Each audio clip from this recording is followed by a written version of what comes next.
नमस्कार, आप देख रहे हैं श्रेष्ठ भारत। मैं हूं आपके साथ मुक्ता सिंह। प्रधानमंत्री मोदी को किसी संवैधानिक पद पर रहते हुए 22 साल का वक्त बीत चुका है। पहले वो गुजरात के मुख्यमंत्री थे और पिछले 9 साल से वो देश के प्रधानमंत्री हैं।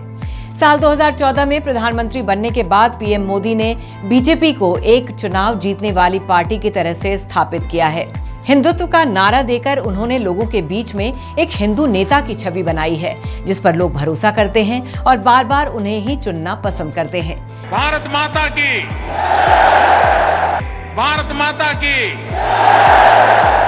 भारत माता की। 140 करोड़ की आबादी वाले देश में किसी एक लीडर पर लोगों के बीच सर्वसम्मति बनना बहुत बड़ी बात है।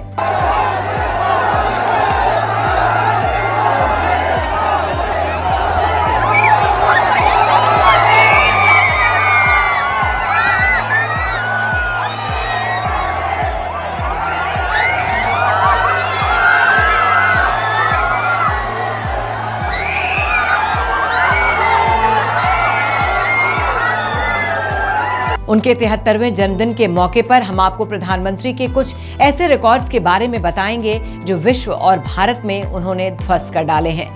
मोदी 51 साल के थे जब 2001 में उन्होंने गुजरात के मुख्यमंत्री पद की शपथ ली थी।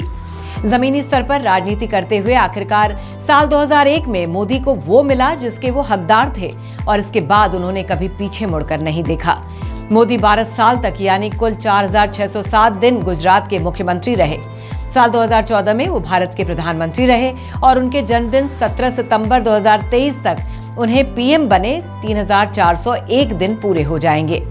अगर भारतीय राजनीति की बात करें तो किसी संवैधानिक पद पर सबसे ज्यादा वक्त पर रहने वाले राजनेता बन गए हैं। मोदी ने इस रेस में देश के पहले प्रधानमंत्री जवाहरलाल नेहरू को भी पीछे छोड़ दिया है। नेहरू 6130 दिनों तक भारत के पीएम रहे थे और किसी संवैधानिक पद पर काबिज थे।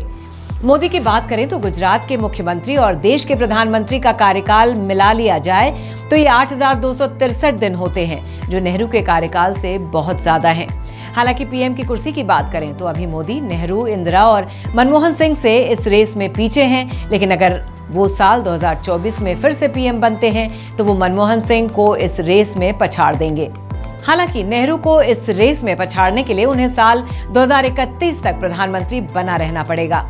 एक रिकॉर्ड और जो पीएम मोदी ने तोड़ा है वो दुनिया का सबसे मशहूर राजनेता होने का। ग्लोबल लीडर को लेकर अमेरिका में जब एक सर्वे कराया गया तो मोदी 75% वोट लेकर सबसे ज्यादा लोकप्रिय नेता माने गए। वहीं इस रेस में मेक्सिको और ऑस्ट्रेलिया के राष्ट्राध्यक्ष दूसरे और तीसरे नंबर पर थे। सोशल मीडिया की बात करें तो सोशल मीडिया पर भी मोदी बेहद लोकप्रिय हैं और इंस्टा, फेसबुक और ट्विटर पर उनके 20 करोड़ से ज्यादा फॉलोअर्स हैं। इस मामले में इंडोनेशिया के राष्ट्रपति दूसरे नंबर पर हैं, जिनके करीब 7.5 करोड़ फॉलोअर्स हैं। विदेश यात्राओं में भी मोदी ने सबको पीछे छोड़ दिया है। साल 2023 तक 117 विदेश यात्राएं कर चुके हैं और 60 से भी ज्यादा देशों में जा चुके हैं। इस मामले में मनमोहन सिंह मोदी से काफी पीछे हैं। अपने 2 साल के कार्यकाल के दौरान मनमोहन ने 73 विदेश यात्राएं की थीं। वोट की फसल काटने में भी पीएम मोदी का कोई मुकाबला नहीं है। जब से मोदी पीएम की कुर्सी पर काबिज हुए हैं तब से ज्यादातर चुनाव परिणाम बीजेपी के पक्ष में आए हैं और मोदी ने देश के कई राज्यों में बीजेपी का झंडा बुलंद किया है।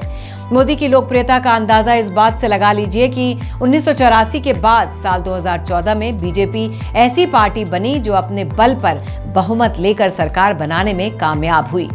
आंकड़े बताते हैं कि साल 2014 से लेकर साल 2022 तक 51 बार अलग अलग राज्यों में चुनाव हुए, जिनमें 26 चुनाव बीजेपी ने जीते, जबकि कांग्रेस महज 9 राज्यों में चुनाव जीत पाई। मोदी ने पीएम बनते ही बीजेपी की छवि को भी बदल डाला। मोदी के आने से पहले बीजेपी को बनिया ब्राह्मण पार्टी माना जाता था, लेकिन पीएम मोदी ने इस छवि को भी तोड़ दिया है। सबका साथ सबका विकास का नारा देने वाली बीजेपी से इस समय शेड्यूल कास्ट के 53 सांसद, शेड्यूल ट्राइब के 43 सांसद और ओबीसी के 113 सांसद हैं। यानी अब बीजेपी केवल ऊंची जाति की पार्टी नहीं रह गई, बल्कि उसने समाज की हर जाति को अपनी पार्टी में प्रतिनिधित्व दिया है। मोदी कैबिनेट में सभी जाति के नेताओं को जगह दी गई है।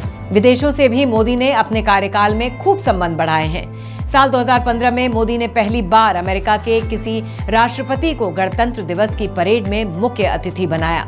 साल 2017 में मोदी पहले पीएम थे जिन्होंने इजरायल दौरा किया।